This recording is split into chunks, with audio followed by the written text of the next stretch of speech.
Tzeentch demons. All right, smash or pass on the disc? That's the question. Would you smash or pass the disc? Disc guy. It's gonna send you a disc pic. Anyway. Horrors. Demons of pure magic which form the core of Tzeentch's armies. Their bodies are constantly twisting into new shapes and colors. They bite, scratch, and hurl warp fire at their enemies, a sorcerous flame that burns flesh and warps reality. Their chaotic nature makes them unpredictable, and they exist in several forms. Pink horrors are the largest and most cheerful, laughing wildly as they unleash their magic. When killed, they split into two blue horrors, which are smaller and angrier versions of their pink counterpart. I do not like them in They are Bolt more Gun. aggressive and will resort more often to melee combat. If those are slain, they finally break down into two vengeful brimstone horrors, tiny creatures of warp flame that charge their enemies and explode in a final burst of destruction. Some pink horrors can even be empowered to become iridescent horrors, which act as leaders. It's like shiny Pokemon, right, guys? Guiding their kin with greater intelligence and stronger magic. Due to their shifting forms and endless multiplication, horrors are the perfect embodiment of Tzeentch's most chaotic aspects. Flamers. They are living conduits of sorcerous fire. They have no fixed form. Really cool. Tendrils, claws, and mouths emerge and vanish as they move, leaving behind trails of flickering, unnatural flames. Unlike normal fire, warp flame doesn't just consume, it changes. A single touch can melt armor, transform victims into mindless creatures, or dissolve them into nothingness. Flamers unleash these flames by spewing them from gaping maws that appear on their hands and limbs, with their entire bodies contorting as they attack. I've never seen art of them like this. Flamers act as shock troops, moving across the battlefield in unpredictable leaps, spreading magical infernos wherever they land. More powerful versions exist, known as exalted flamers. These demons burn even hotter, and they are capable of melting through tanks and fortifications with ease. They are sometimes mounted atop burning chariots, amplifying their destructive power even further. Screamers. Swift, manta-like demons that glide through the air, slashing at enemies with their razor-sharp fins. They are pure predatory instinct, moving with— These look like the nightmares from Minecraft. I made a joke about it when I was playing Bolt Gun very early in my streaming days, but the Phantoms, thank you. Even during that time, I forgot that they're called Phantoms. These remind me of the Phantoms from Minecraft. With unnatural speed as they hunt and strike without warning. Screamers are built for hit-and-run attacks, diving into enemy lines and cutting through armor and flesh in a single pass. Their serrated fins can even slice through reality itself, leaving behind shimmering wounds in the air.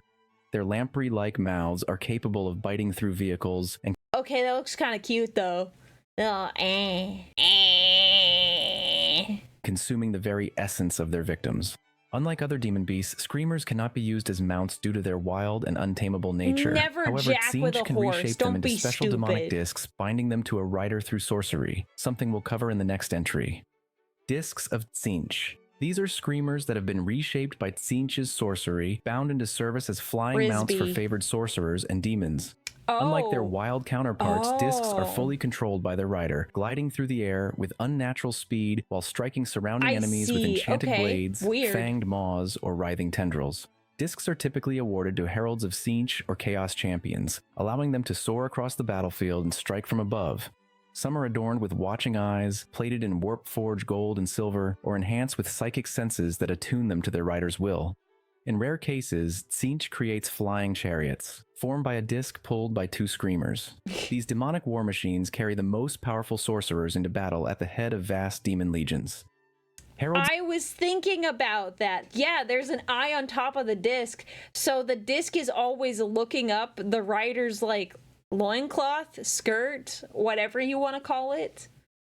Weird. of Tzeentch.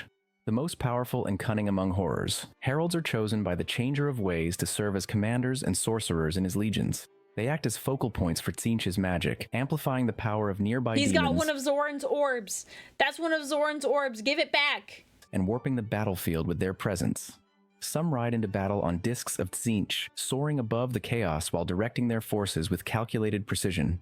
There are many variations of heralds, each with unique abilities. They all look weird. Fate skimmers lead from the skies on burning chariots, commanding with both sorcery and warp fire.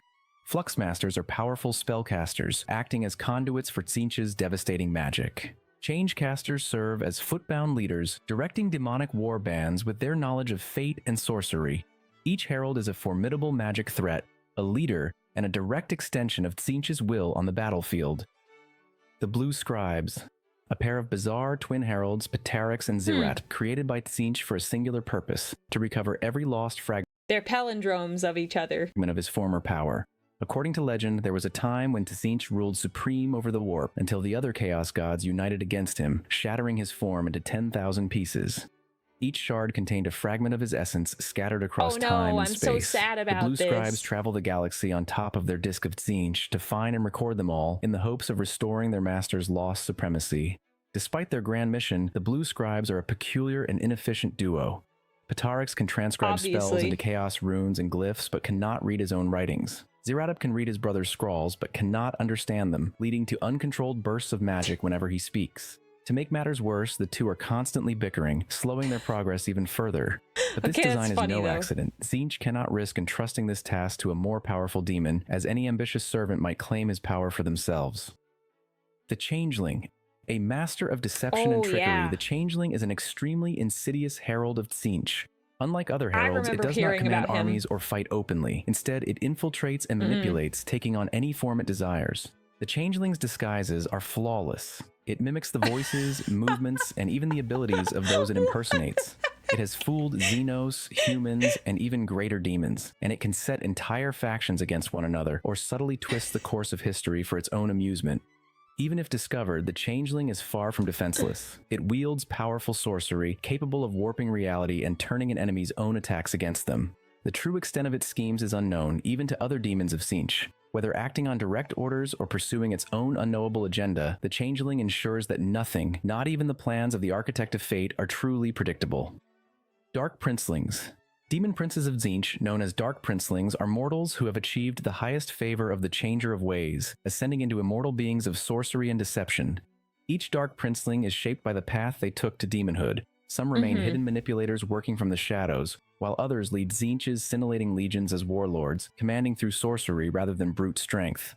Compared to the demon princes of other gods, Tzeentch's chosen are the most cunning and attuned to the warp, wielding vast psychic power to reshape fate, deceive their enemies, and enact their master's ever-changing schemes. A very notorious and enigmatic example is Gargatuloth, the Prince of 1,000 Faces. He exists simultaneously in real space and the warp, manipulating fate across both realms. He is also so attuned to his god's forbidden knowledge that he managed to immerse himself in Tzeentch's flux of revelations and survive the experience. Magnus the Red, the demon primarch of the Thousand Suns. Magnus is one of the most powerful psychers in existence. He fell to Tzeentch after his near death on Prospero, who ascended him to demonhood and rebuilt his broken body. On the battlefield, Magnus is a walking cataclysm. His presence tears reality apart, warping time and space as he advances. His gaze can shatter minds, and the strongest defenses crumble under the weight of his sorcery. With a thought, he hurls blasts of raw psychic energy, capable of erasing tanks, titans, and entire squads in an instant. Despite his immense power, Magnus remains a tragic figure. He did not seek to betray the Emperor, but he was victim of much larger schemes that led him to fall to chaos in a desperate attempt to save himself and his legion. Now he rules from the planet of the sorcerers as a shadow of his former self, leading the Thousand Suns in their eternal pursuit of knowledge and power. Lords of Change. They are the greater demons of Tzeentch, powerful sorcerers and manipulators serving as his generals and prophets. They are tall, bird-like creatures with massive wings, twisting horns, and ever-shifting forms. Compared to other greater demons, they rarely rely on brute force. Instead, they use powerful sorcery and foresight, altering fate to ensure victory before the battle even begins. Their magic can hurl warp fire, tear through reality, and shatter minds, making them some of the most dangerous entities in the galaxy. Lords of Change are highly intelligent, each with its own personality and schemes. Some prefer to act through mortals and deception, while others opt for flashy displays of raw power. One of their few weaknesses is their arrogance, which at times can lead them to believe they can outthink even Tzeentch himself, only to find they are merely another piece in his endless game. Kairos Fateweaver. Once the strongest of all Lords of Change, Kairos was unmatched in power and wisdom. However, Tzeentch demanded more. To uncover the deepest secrets of fate, he casted Kairos into the Well of Eternity, a place even the god himself feared to tread. Kairos survived the ordeal, emerging as a twin-headed demon with unparalleled knowledge of the past and future. We saw a little meme, like a little comic of it. It was really funny. It was really cute too. But as always, there was a catch. His two heads never speak the same truth, limiting his reliability as Oracle. He also paid a steep price for this power, as his body was considerably weakened and he lost the ability to see present events. Though still an immensely powerful sorcerer, he is no longer the warrior he once was. Despite this, Kairos has shaped countless events throughout history. He was an instrumental tool in Tzeentch's schemes during the Horus Heresy, and he has even battled multiple Primarchs in his long existence. I need to read those books. Among all Lords of Change, Aidios is the most destructive. He is not known for manipulation or deception, but for raw, unparalleled sorcery. His power is so overwhelming that he is often described as a walking exterminatus, capable of annihilating entire armies with reality-breaking warp fire. To keep his power in check, Tzeentch has bound Aidios with numerous arcane restrictions and incantations, limiting his ability to act freely. These bindings have driven him to madness and hatred, leaving him filled with an unrelenting fury that he unleashes on his enemies. Even with these restraints, Aidios remains one of the most feared demons in existence, and wherever he is summoned, he turns entire battlefields into chaotic ruin.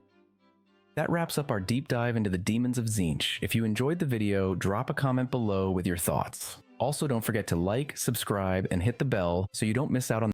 There we go. So I saw someone's comment as to why Zangors aren't on here. It's because, yeah, thank you. They are mutants. They're not demons.